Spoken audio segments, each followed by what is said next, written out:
tuguhaye ikaze wowe ukurikira Isezerano Gospel TV. Ni iby'agaciro kukugira nk'umufana wacu ukunda ibyo dukora. Uyu munsi tugiye gutangira inkuru yitwa Ishavu ryashibutse ku rukundo. Ni inkuru y'urukundo. Ndizera ntashidikanya kuzambwira ko waryohewe n'iyo nkuru y'urukundo twaguteguriye. Icyo tugusaba ni iki ngiki: ni ibitekerezo bishobora kudufasha gutuma unogerwa kurushaho, no gukora subscribe ndetse ukanasangiza iyi nkuru bagenzi bawe kugira ngo nabo baze twese turyoherwe. Noneho reka duhere ku ijambo ry'ibanze. Mperutse kuganira n'umuntu arambaza ati, ko ukunda kwandika ku rukundo, urukundo ni iki?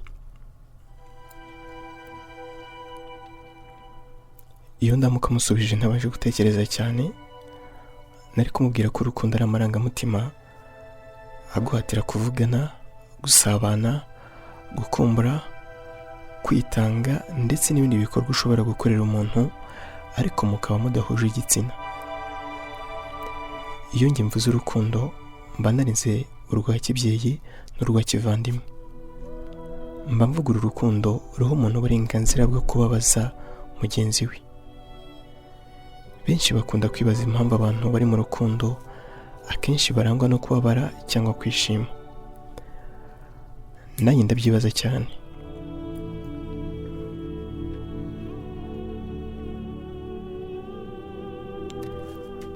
Kuva natangira kwandika mu mwaka w'ibihumbi 2017 maze kwandika inkuru nyinshi zivuga ku rukundo.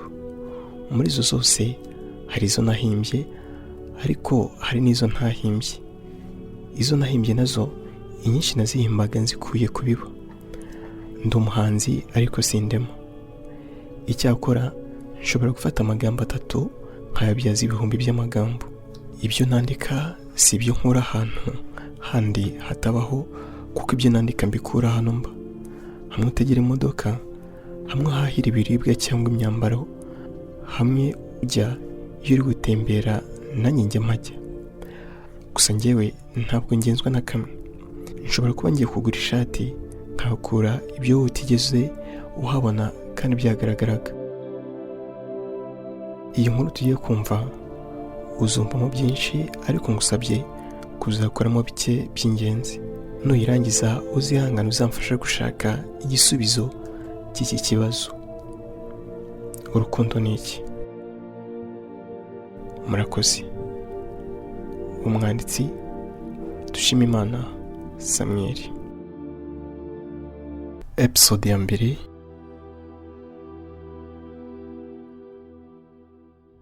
Urukundo ni iki? Mu by'ukuri urukundo ni iki? Ese urukundo ni iki? Ikintu gishobora guhuza abantu batagakwiye guhura, ikintu gihuza umutunzi n'umushumba, kigahuza umukozi n'umukoresha, kigahuza igikomangoma n'umuja. Wambwira ko ari iki? Ariko se mu by'ukuri urukundo ni iki? Wenda icyo kibazo kirakomeye, ariko se ishavu ryo ni iki? Ikintu gituma ubigize kuryoherwa n'umubano yongera gusohorerwa ni iki mu by'ukuri? Kugira ngo utahure ibyo mvuga, ntega amatwi nkubarire iyi nkuru. Ndakwinginze ugendane nanjye ijambo ku rindi, hanyuma uzamfashe gutahura iby'iryo shavu n'urwo rukundo. Yari umukobwa w'umwangavu uyuzira icyasha n'igisa nacyo mu isura. Yari inzobe idahanda kandi yakundaga abantu. Yari umwana w'umubyeyi umwe abasore benshi kuvugisha bigora. ariko kandi umunsi umwe gusa waje guhindura icyerekezo cy'ubuzima bwe bwerekeza ahandi. Yagombaga kujya guhaha ubumenyi.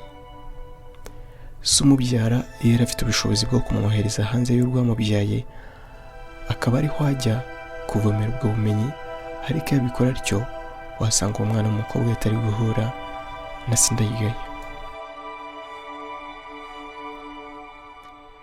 Ngiye kukubarira inkuru y'urukundo rwabaye hagati y'umukobwa witwa Daniela ndetse n'umusore witwa Sindayigaya. Ubwo Daniela yararangije icyiciro rusange cy'amashuri yisumbuye, yakoze ikizamini cyasoza nk'abandi. We yigaga mu mujyi wa Kigali, ariko kandi nubwo we yagikoreragaho, hari umwana w'umuhungu witwa Sindayigaya nawe wari kugikorera mu cyaro. Bose intego yari imwe, ariyo gutsinda icya leta.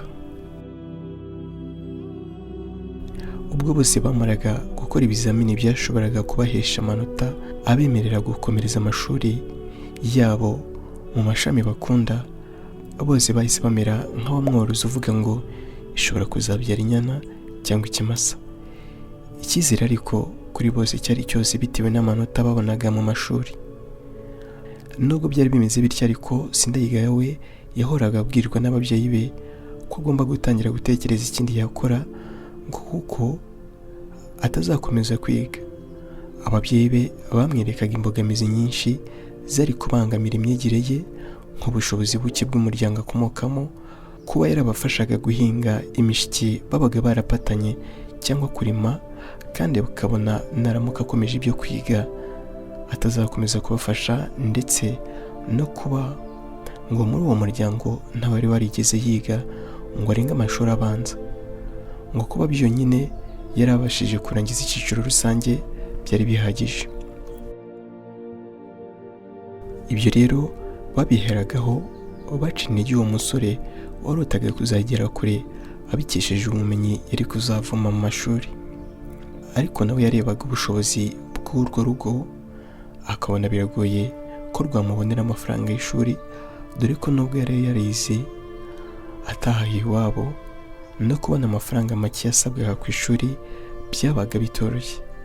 Ariko nanone kuko yumvaga ko ashobora kutazagitsinda, dore ko ikizamini ari ikizamini, yishyize mu mutuzo akomeza gufasha ababyeyi be guca inshuro.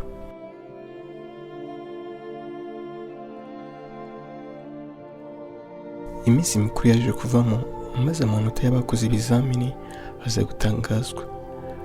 Bamwe mu banyeshuri biganaga na Sindayigaya bazindukiye ku kigo cyabo, abandi bakabirebera kuri za murandasi ndetse no kuri za telefone kuba babaga bashobora kuzibona. Sindayigaya we yazindukiye mu murima kuko yumvaga n'ubundi iherezo rya byose ari ukuzaguma aho mu rugo. Ubwo bari bamaze kwerekwa amanota, bamwe barababaye kuko basanze batsinzwe, abandi barishima kuko bari basanze bataravunikiye ubusa.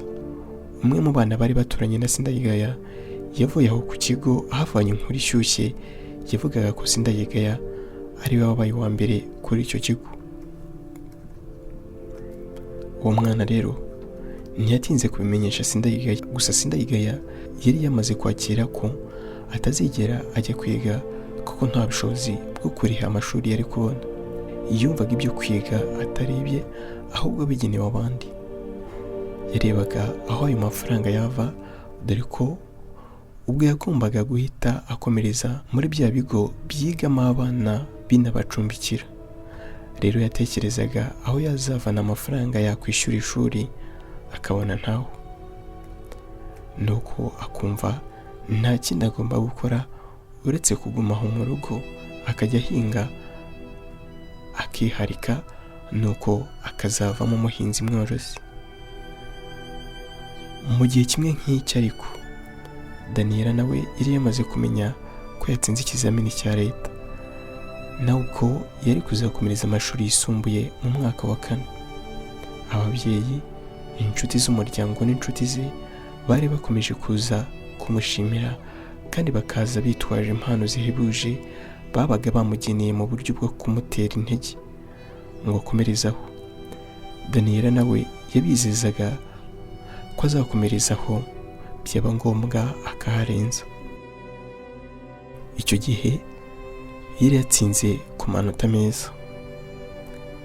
Iyo yari episode ya mbere y'inkuru yitwa Ishavu ryashibutse ku rukundo.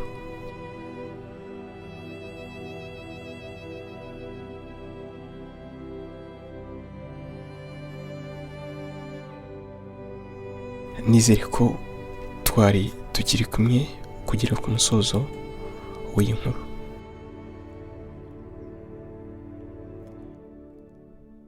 Uyumvise ute? Ese ufite igitekerezo cyangwa se inyunganizi byadufasha gukomeza gutuma unogerwa n'iyi nkuru? Twandikire.